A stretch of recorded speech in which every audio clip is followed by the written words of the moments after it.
Hi, welcome to Exponential Models Lesson 3. We're going to be looking specifically at the models today, on graphs and things, and starting to talk about exponential growth and decay. First of all, mathematical models are never perfect. There are lots of different things in real life data that can affect it and make it noisy data, and the models that we're going to look at are relatively simple. There will typically be a time period for which the model is accurate and valid or good enough to use. But we have to be able to think outside the mathematical model, the real life situation, to determine when the model is not going to be useful and when it is. That aside, let's have a look at a mathematical model for exponential growth or decay. So a quantity grows exponentially if this equation is true. So first of all, the thing that we're measuring is equal to some constant A. This will typically be your initial value. For example, if you want to invest £2,000 in a bank account, this would typically be 2,000. And then e to the power k is then the amount, the multiplier with which that £2,000 grows by every x seconds. So typically we're going to use the letter t here instead of x. And so a and k are just constants to be found so that the model fits the data that we've got. If this is true, then the rate of change on y, i.e. dy dx, will be proportional to the quantity itself. And that's where we have this. We looked at this last lesson about differentiating.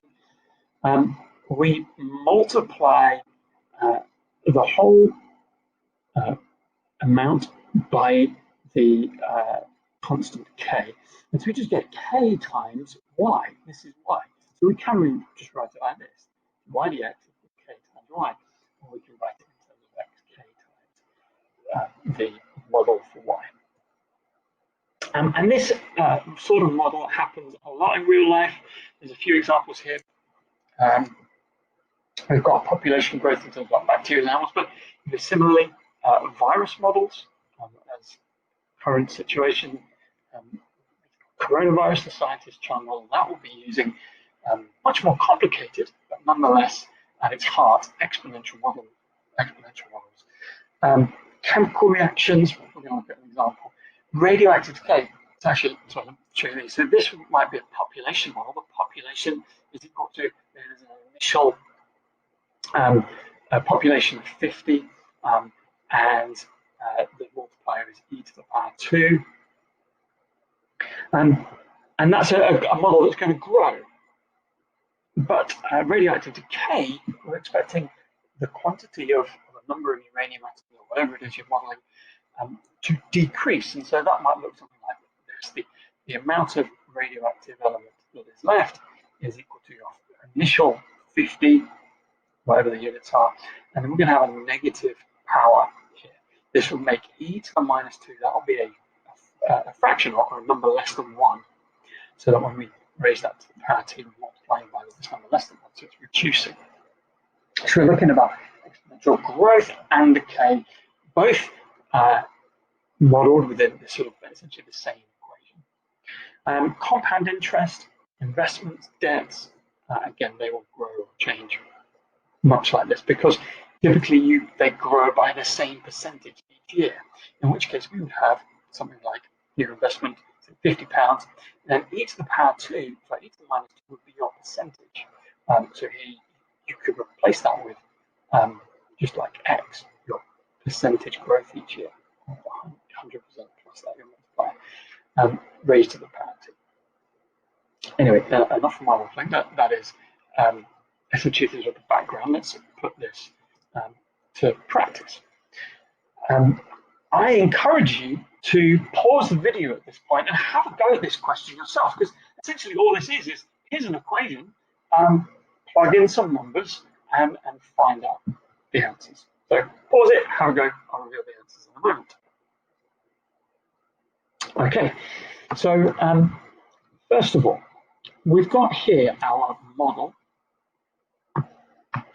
Okay, the mass of substance in a chemical reaction is modeled using that equation. Find the initial mass. Now this word initial here means that T is equal to 0. So we have to kind of interpret some of this. And so when T is equal to 0, we can just substitute T is 0 into this equation. Sorry, M equals 72 times e to the power of 0. So 1 minus, minus 1.2 times 0 is just 0. And then anything to the power of 0 is just 1. So we're going to get just M is 72 grams. And that's why I said on the previous page that this quantity here, this A, is typically the initial conditions. Typically. Then find the mass after 5 seconds. Well, if after 5 seconds we're going to have T is 5, and we're just going to plug that into the equation, so calculator, and there you have it. Pretty simple. This is where it gets a little bit more challenging. So the rate at which the mass is increasing. So the rate of increase is our differential. Okay, differential is the rate of change. So we're going to want to find dm dt. So this is m of t. And so if we want to differentiate an exponential function, we simply multiply by the k value here, in this case minus 1.2. So we're going to get minus 1.2 times m, the amount of substance there was initially. And we can rewrite that as minus 1.2 times, then here the function for m. And we want to find the rate, at which the mass is increasing at this time, at 5 seconds. So T is going to be 5, substitute that into the equation above, and plug that into your calculator. We're going to get about minus 0.21 grams per second. Okay, so now we're going to move on to a slightly different question where we are not given the model, or at least we're not given the values that should go into the model. We're going to have to find them ourselves. And there are two different types of this question. One, where you're essentially given two pieces of information for two different times. That's this one. And then actually, I'll explain the next one in a moment. So we know that the model looks a little bit like this. Okay, it takes that form. And we're told two pieces of information. Initially, remember that means T equals 0. We're at 20 degrees. And then we've got a second piece of information after 5 seconds, so T is 5. It's now 30 degrees. So we've got two pieces of information, and we can just substitute those into our equation. We'll start with the initially because something really interesting happens here. So I'm going to just start by rewriting the equation. T equals A, E, so T. So we can say at T equals 0, we're going to get T, so we know the temperature, 20 degrees room temperature, is equal to A, E to the K times 0.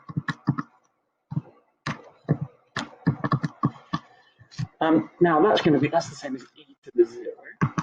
So we can rewrite that.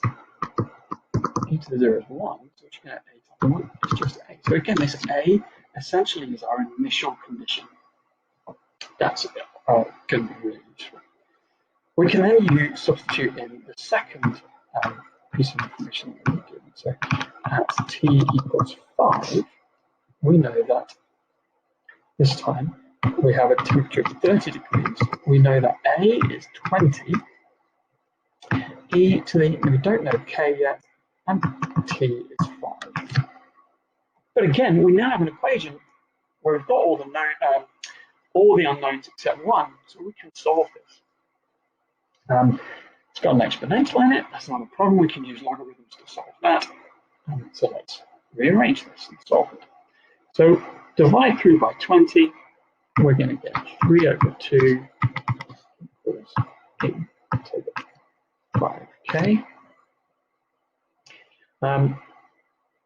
We need to get rid of e, so let's take the logarithm of both sides. We're going to do natural logarithms because that will cancel out very nicely with e. We're going to get ln of 3 over 2, 1.5 equals ln of e, just cancel, we're going to get 5. Okay. So in this case, what we get k equals 1/5 of ln 3 over 2. Okay, that's our value for k. We could plug it into a calculator to find out what it is. We don't need to. So we're just going to substitute that into our formula. So we're going to get t equals a, which is 20, e to the 1/5 ln 3 over 2 t. Now we could simplify that if we wanted to. We don't need to, but we could. Okay. So let's simplify this slightly. 1/5 ln of 3 over 2. Well, we can use the power rule there to rewrite that to say that we've got e ln 3 over 2 to the power of 1/5. So lots of brackets. So all times t.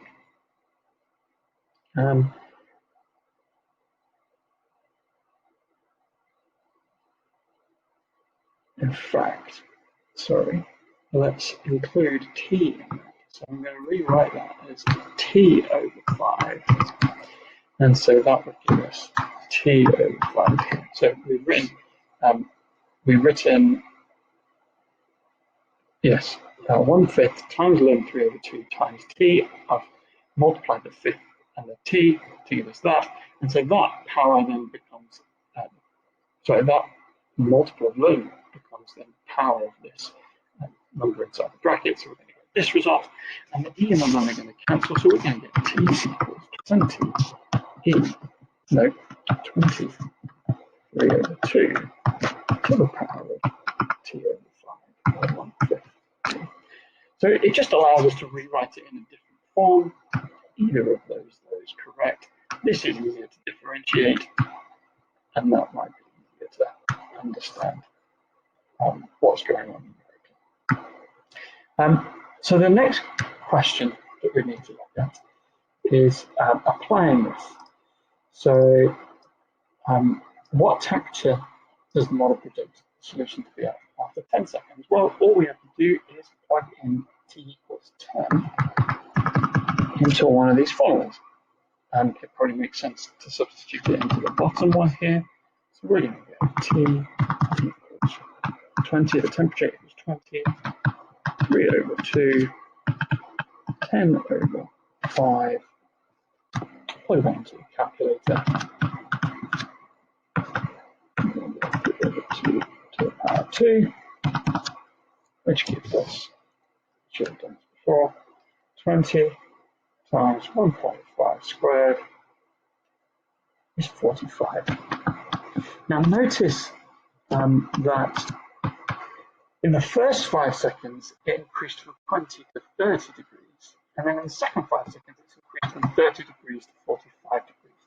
This represents that exponential growth that we're expecting. Okay, it might increase by a certain amount over the first period of time, and then it's going to increase by a larger amount over the second period of time. The next question that asks us to comment on the validity of the model after 10 minutes. Now, if we were to increase this, if we to allow this temperature to increase and increase and increase, something is going to happen. It's going to reach a maximum point. Maybe this reaction is happening in water, in which case at 100 degrees centigrade, the mixture is going to start to boil. that's probably going to change the rate at which the reaction is happening. Maybe which would suddenly make the model invalid. The other thing that could happen is maybe the reactants get used up within this reaction by that point.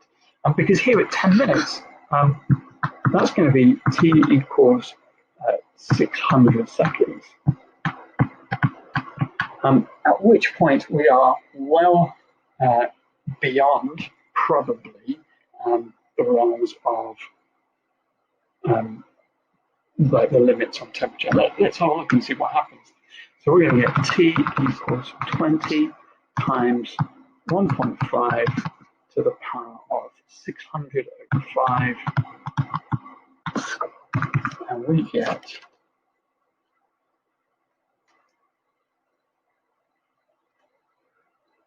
what do we get? We get, here we go, 2.7 times 10 to the 22 degrees C. And this shows the limitation of many exponential models. They assume infinite resources. That's obviously not true in most chemical reactions or most population growths. And often they assume no limit to the growth. So here we have both of those things, and we need to state, okay, that the maximum temperature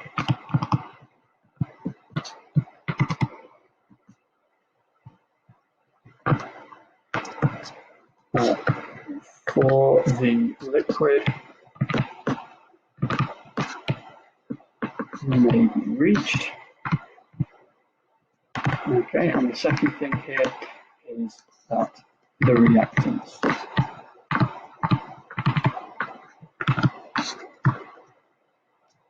may be used up. Therefore, the model is probably invalid.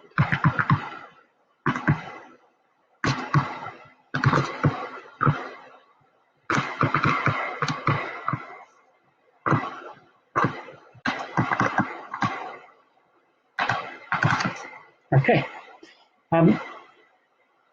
The next question, have a go. Sorry, let me just come back to this one and just full screen it. So if you wanted to make any notes, you've got the full solution already. You can do that if you want.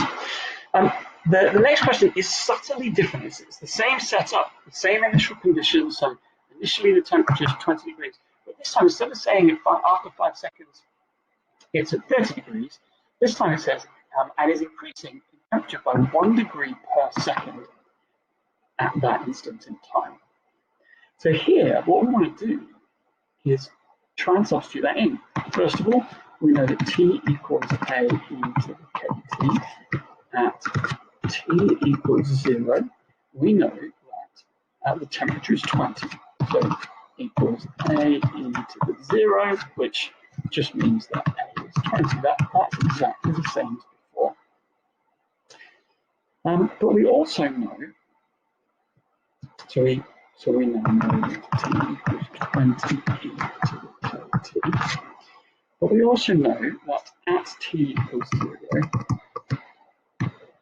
dt, if that's not confusing at all, the rate of change of temperature with respect to time is equal to 1. So what we want to do is differentiate this expression here, okay? So d temperature, d time, is equal to k times all this. So 20 e to the kt. And we know that's equal to 1. But there's an easier way of doing this. Oh no, sorry, forget that. Okay, so but we also know that, so we know that 1 is equal to this, but we also know that t is equal to 0 at this time. So now we've differentiated, and you have to differentiate before you substitute numbers in. We can then say k times 20 times e to the power 0. Well, that's just going to be 1. Okay, so we're going to get 1 equals k times 20. So ln over 20. Okay. And so we can get our model here, t equals 20 e to the 1 over 20, which is a different way or a different question that you might get asked, and you can still get to the solution using the idea that the rate of change of any